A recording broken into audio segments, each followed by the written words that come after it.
Welcome to the Through It Podcast, conversations about surviving, healing, and growing. With your hosts, Holly Rogers and Paul Spurl. Anytime you have questions or comments about one of the episodes, email us anytime. Podcastthroughit@gmail.com. And now, Holly Rogers and Paul Spurl.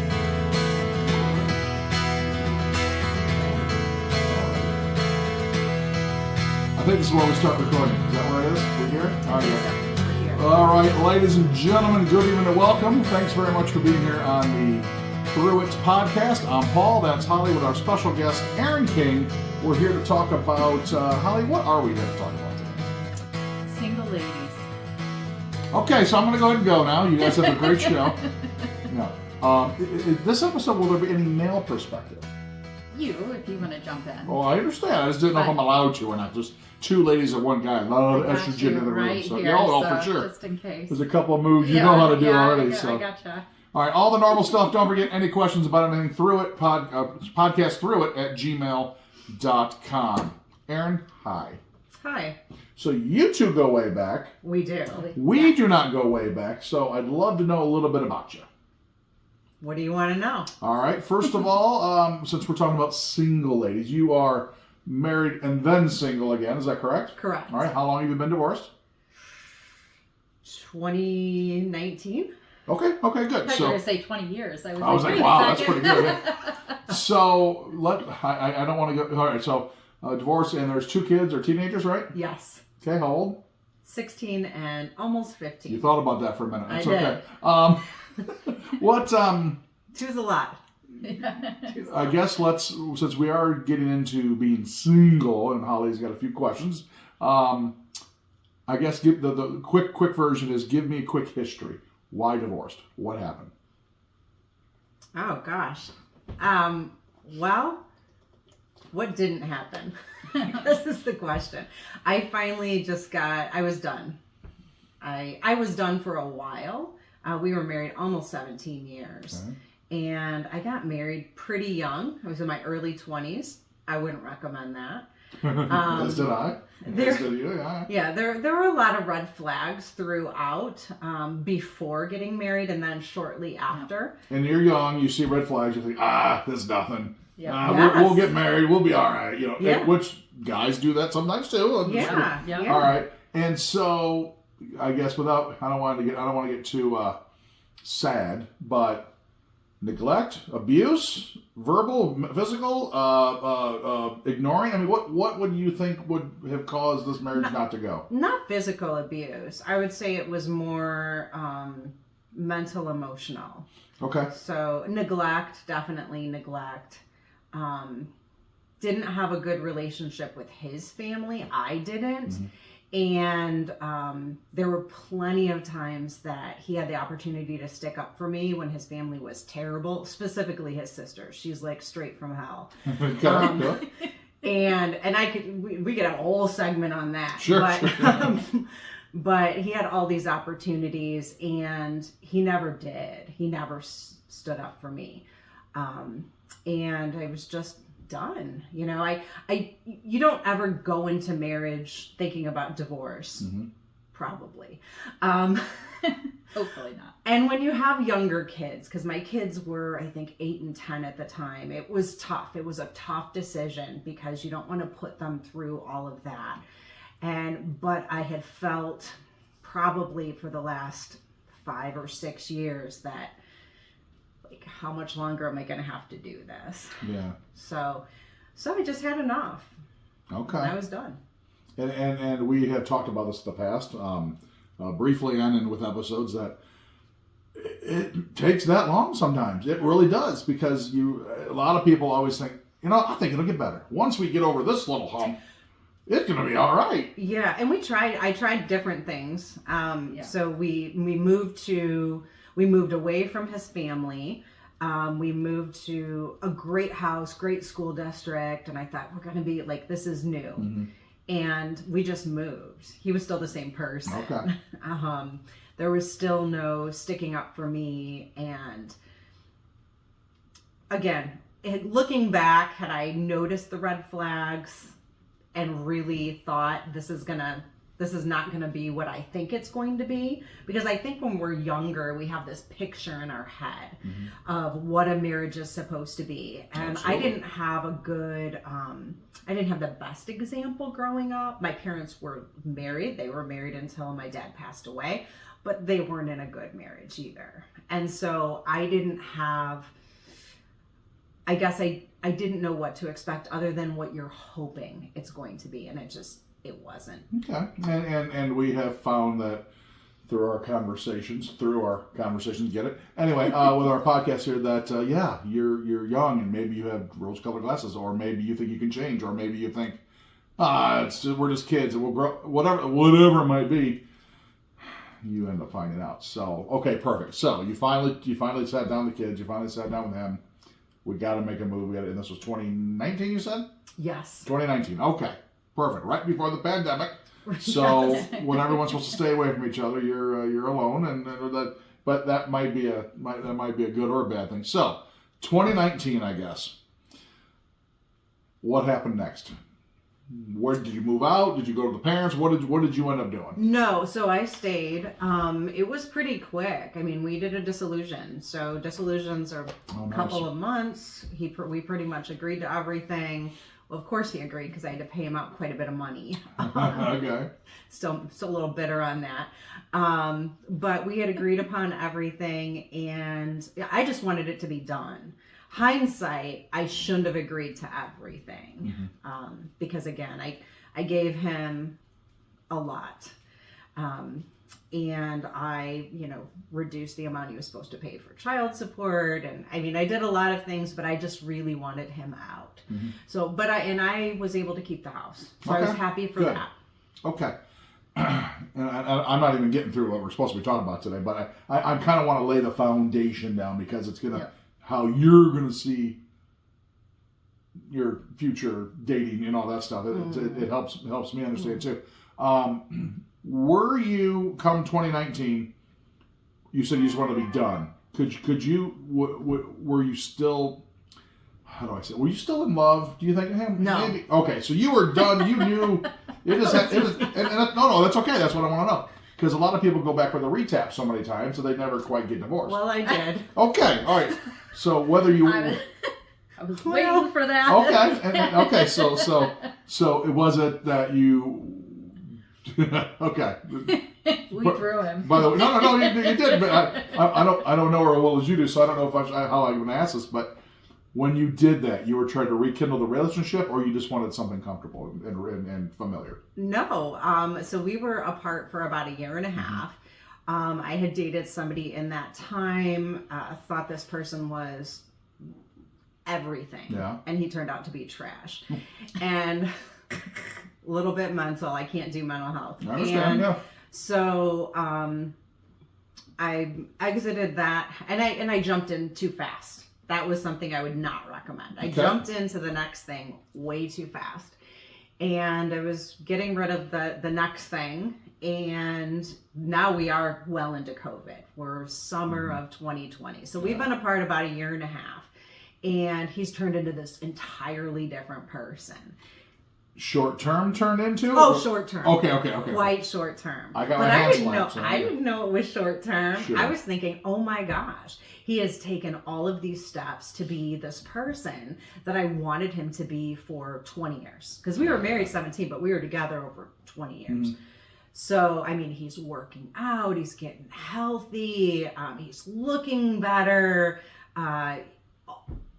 very just wants to take me to dinner, just really concerned about my day, like all the things that he was not. Yeah, sure. Right? And I'm thinking, wow, he did a complete 180. Well, for a bit. Okay. For a bit. Okay. But I think we ended up going back into the same patterns. So now it was even worse with his family, who already was not a big fan of mine. Yeah. But now they wouldn't even like acknowledge me. So we'd be at one of my kids' sporting events or dance or something, and they're just like laser focused, moving along. And I'm like, are you kidding me? Like, say hello, be polite, just be fake polite. Sure, yeah. But no, they couldn't do that. And again, we went into those old patterns where He's not sticking up for me. He's like, I just want to take you there for dinner. Are you kidding? They can't even say hello to me, and you don't say anything about that. So, and still to this day, so we're, 6 years, 7 years later, and if I see them in public, you would think they have never met me in my entire life. Which I could get away with. So they're not invited to the graduation party. But, so again, yeah, so I think it's somewhat comfortable. We're in the middle of COVID. You can't really talk to anybody. He seems like he's an entirely different person. And you want to try to do it for the kids. Sure. So we tried, and that lasted maybe 2 years. Oh, wow. Okay. Maybe 2 years. Again, during that time, it always lasts much longer. I think that as women, Holly, wouldn't you agree? We hold on for a lot of hope. Yes. We do. And we're like, well, maybe if. And we start to second guess our instincts, I think. Yeah, maybe I'm making too much out of this. Yeah. Maybe maybe this is what I'm supposed to have. And I think 2022, I don't remember the exact date. It was like, this is definitely not what I want. Okay. Well, good. We did some history. That's what I want. That's totally what I want to do. We got your history. So before we go further, I want to remind everybody I'm not quite on frame here because of our, awesome Spielberg-like technology. But since this is mostly talking about being single with being a female, I don't need to be in the shot. All right, don't need to be a soul. So before we get to some stories about dating, I guess. Yes. Could you tell me can you tell me how the family was with you? How did that affect your relationship? So that's a huge red flag. And that's what I would say when you're going into dating. Yes. If the family is terrible, run. Yes. Quickly. Run quickly. Specifically, his sister she was just like dropped from Satan. Okay. Cool. The entire time we were together, it just progressively got worse. And I don't know if she's just a miserable person. I would say yes. If she was jealous, I would say yes. Jealous because was she not in a relationship? At first she was not. Okay. And then she had a few, and then she ended up settling. I think there was some jealousy because we had a child first, and she had been trying for a very long time. Okay. Yeah. Okay, so I think that there was some, and to be fair, we had waited a long time. I mean, we were together. My son wasn't born until 2009. We got married in 2002. So we were married for quite a bit of time, but it was like, hey, I'm getting older. Were you trying, or were you just, if it happens, cool, it happens kind of thing? No, we weren't really trying. Okay. I actually didn't really want children at the beginning. I do remember that. Yeah, phase. I wasn't really, and then once I turned 30, it was like, okay, do I really not, or do I want to get this done? Because was it your feeling towards children, or was it, this guy's kind of a wackadoo, I may not want him to be the father? Well, he wasn't a wackadoo. So, and by the way, that's a clinical term, thank you. So he wasn't really a wackadoo, but I do have to be honest on his qualities. Okay. There weren't many. But he was But you like both of them. He was tall. Okay.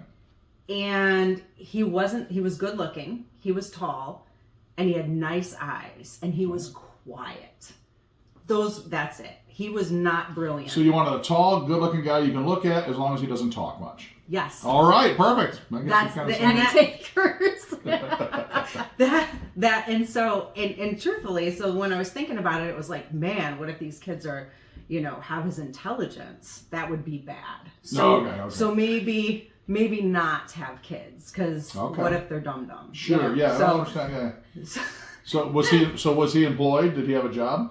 He does, yeah. He's been a hard worker, very blue collar. So it sounds like his business may have hired him for a tax break. It sounds like okay, cool. All right. Well, let's. I guess so. We got a little bit of that story, and if you want to bring in anything else from the sister, that'd be great. But hey, listen, let's talk about. And I'm gonna kind of sign. I'm gonna kind of let you kind of. I'm gonna get off the off ramp, let you get on the on ramp. But give me.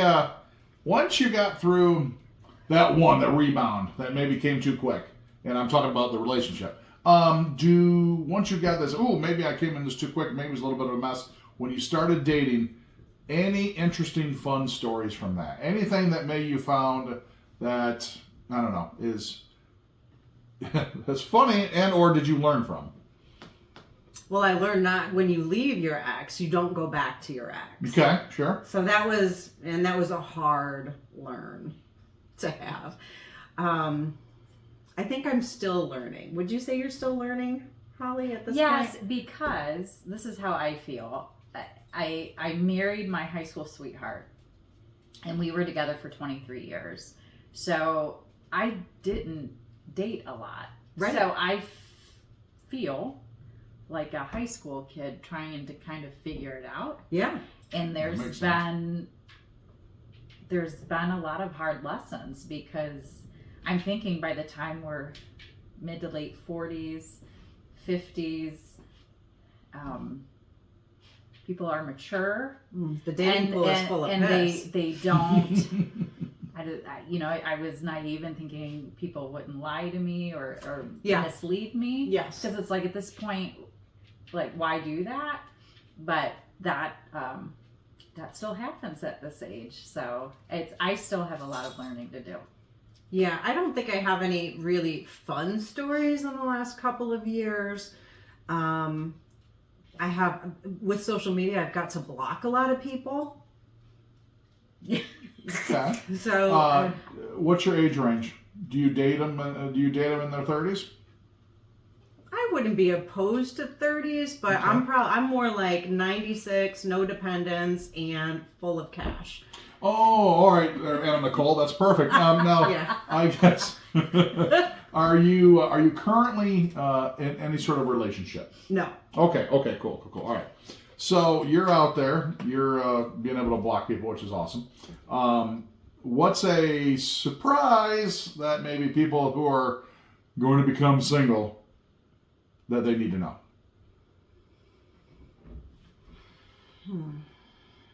I mean, there's a really nice site on Facebook that's Are We Dating the Same Guy? Oh. And that's a really good site to check.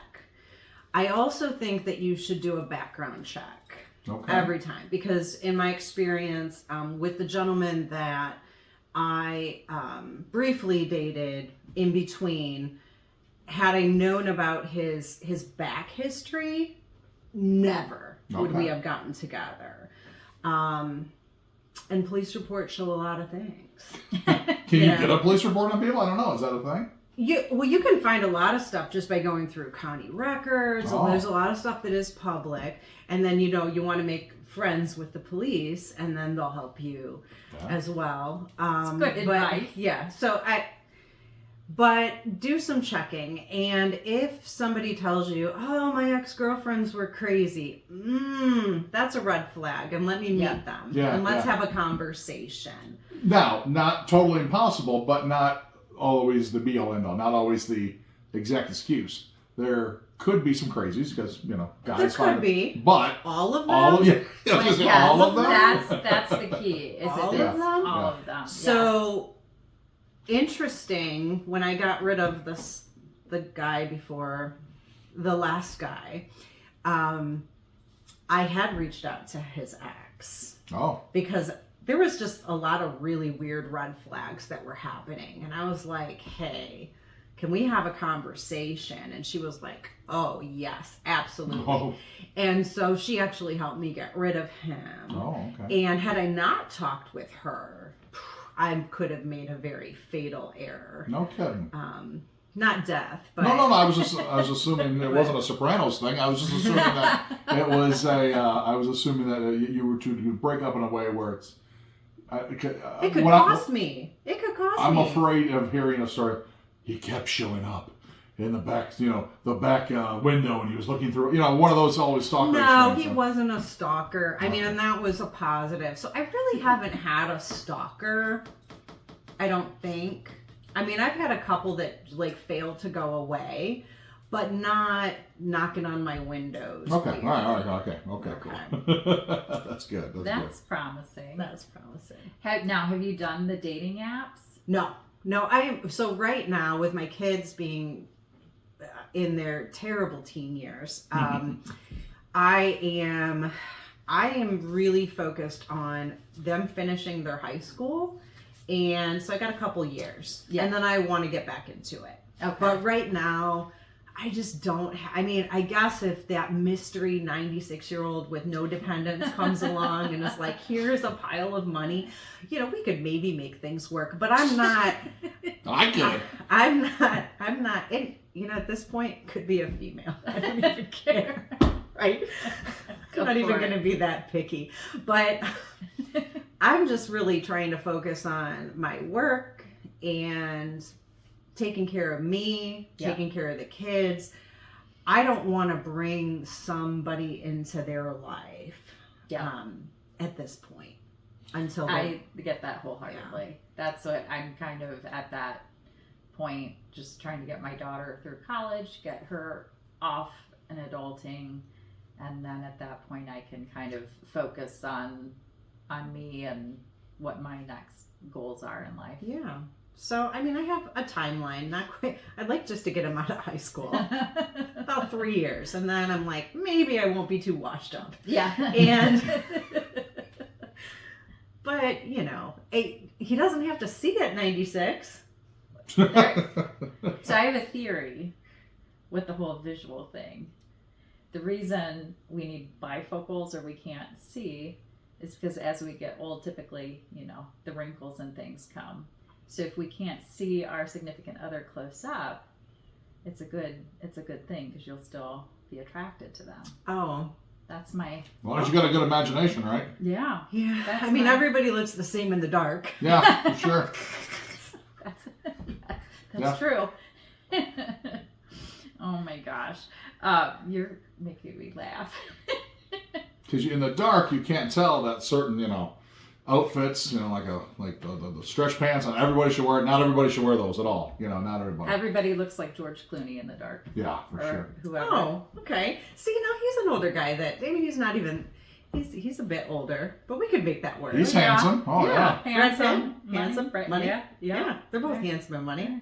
Setting reasonable goals for ourselves. The dependents, though. Brad Pitt's got quite the dependents. He does, but he can afford them. True.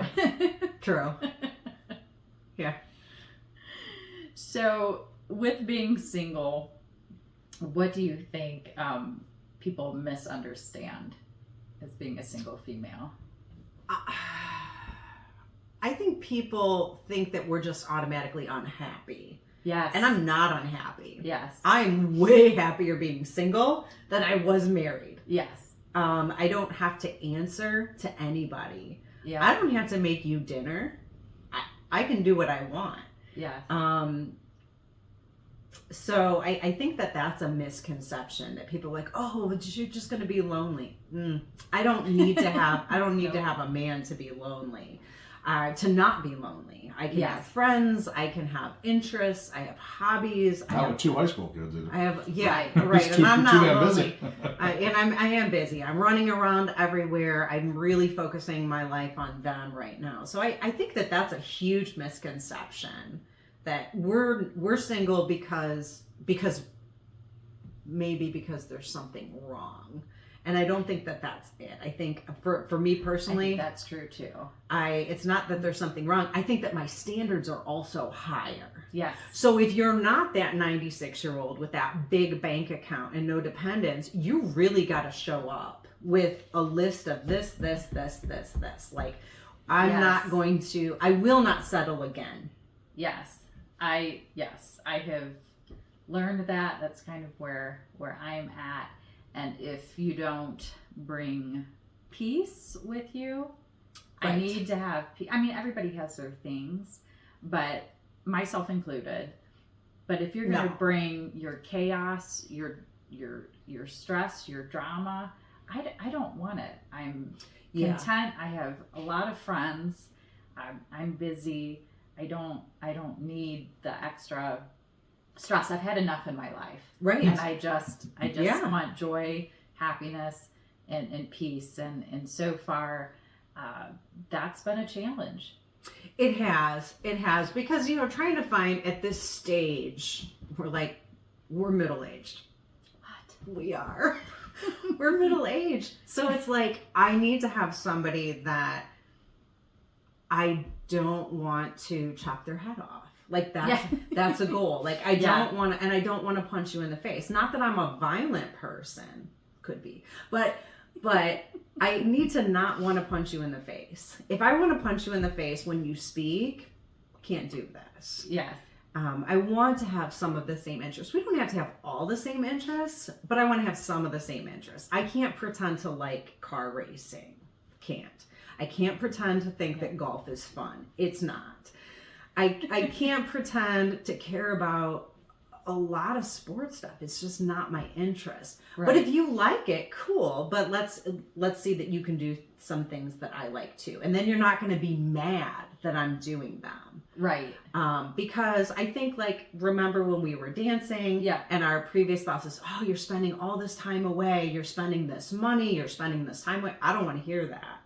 Right. I don't want to hear that. I'm trying to do something for me. Yes. Ideally somebody that likes to exercise with me. Yes. I'm a little competitive. You mean at the gym? She's just I'm a little competitive. So little competitive. So I'm going to make fun of you if you can't keep up. How much you're putting up with your wall sits and things? I only did the 505 pounds one time. I only did that. And if you notice my car, the trunk can fit a body. Pretty nice sized body. Well, this interview took a turn. But yeah, I'd like to, ideally the person, I don't want to stab them. We have some of the same interests. Yes. They don't have a crazy family. If they have kids, the kids aren't psychotic. Yes. The basics. Yes. And they can support themselves. That is also key. And don't live in their parents' basement. That is also important. Or anywhere with their parents. Yes. Yes. These are things that at middle age, we shouldn't have to use as, I think, deciding factors. But all right, so you're saying, so if a guy lives in an apartment. That's his own place. That's his own place. Okay, okay. But if he's living with his parents, no go. No go. All right, so what if he comes on too strong? Is that kind of if he tries to kiss you on the first date? Is that okay? What do you think about that? She loves hugs, everyone. So I'm more of a general no touch person. Okay, for how long? That makes it fun. So we're gonna have to feel things out for a bit. I mean, I don't know that there's a specific day and time. You're gonna know, if I step back. Okay. So don't get too open. Like this table, this hanging out with us right now, a little too close right now.